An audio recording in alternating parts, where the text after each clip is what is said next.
Welcome to Health Talks. I'm Gail Hogan.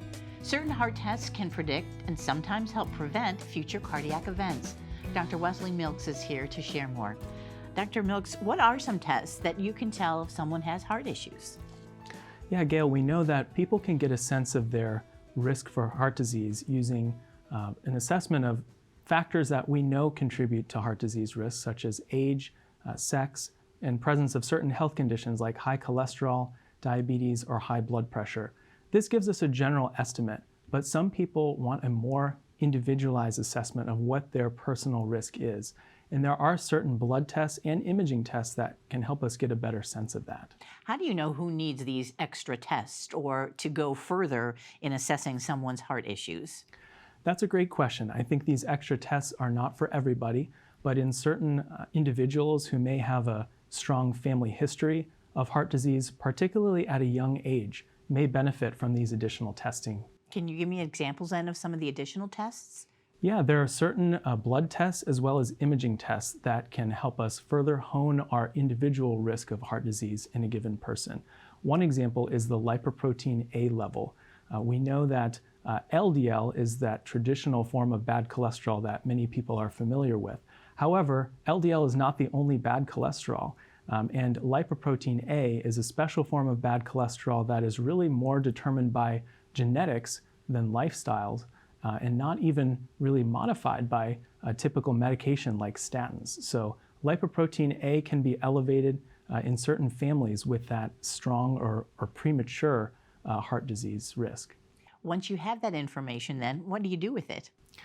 Great question. Certainly people who have ancillary information either from blood tests or imaging tests may get more serious about certain things to prevent heart disease. And that could be based in lifestyle. Maybe it's more diligence in taking their blood pressure medication, their cholesterol medication, or adopting a new physical activity routine or even eating pattern. So that sounds like good advice for even folks who don't even know that they have a heart condition. Are those good preventative measures for everyone? Yeah, certainly I recommend to everybody to lead a lifestyle that is consistent with as good of heart health as we can get. Of course, we know that's the ideal world, but then there's the real world. And some people might want to have an additional piece of information to get more motivated about certain things they can do in their own lives to impact their heart disease risk. Who is at risk for heart disease?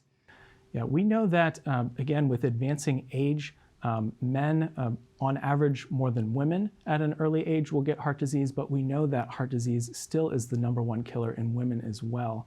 And after that time of menopause, that kind of advantage, that female advantage starts to go away. We know that there are other risk factors such as tobacco use, which fortunately is on the downtrend in America, but the presence of diabetes and obesity we know is on the rise. And all of those things can contribute to all kinds of different cardiac issues?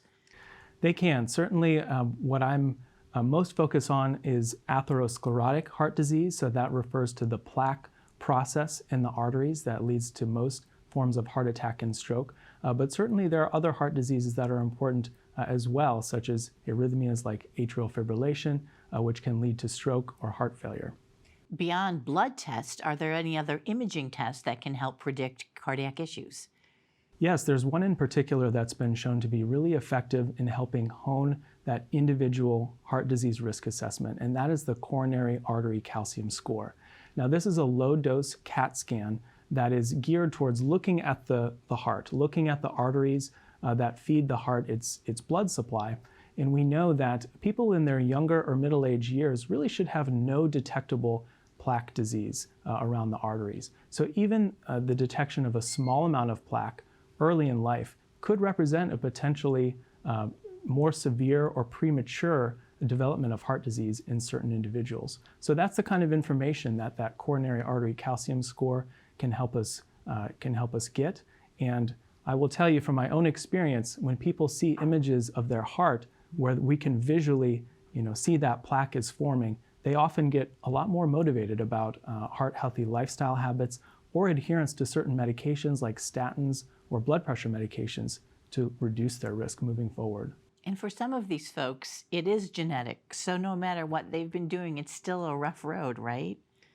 There are strong genetic risks for heart disease, And we can't really change our genetics. However, we can choose to improve our lifestyle, and even if we have a genetic susceptibility to a disease, that doesn't mean for certain that we will get the disease. Heart disease is still a very modifiable, preventable disease process, and if people are aware of those risks, whether due to genetics or lifestyle or a combination of both, they can do what they are able to reduce those risks as much as possible. Is there new research to come up with new tests that can help determine heart problems? There certainly is a lot of ongoing research in terms of developing the most accurate risk prediction for heart disease that we can achieve. We know that, for example, in some forms of very high cholesterol that run in families, familial hypercholesterolemia, we know that there's a certain small number of genes that if they have a variation that causes disease, it leads to very high cholesterol levels. However, there's probably a lot of other genetic factors, smaller changes in many different genes that are important to lead to risk prediction, and these are known as polygenic risk scores. And this is an area of active research. I have the pleasure of working with one of our genetic counselors with expertise in this area, and we often counsel people with early heart disease in themselves or in the family, or extreme forms of high cholesterol on whether they would benefit from genetic testing. Dr. Milks, thank you so much. Nice to talk with you. It's my pleasure, Gail. Thank you. And thank you for joining us for Health Talks.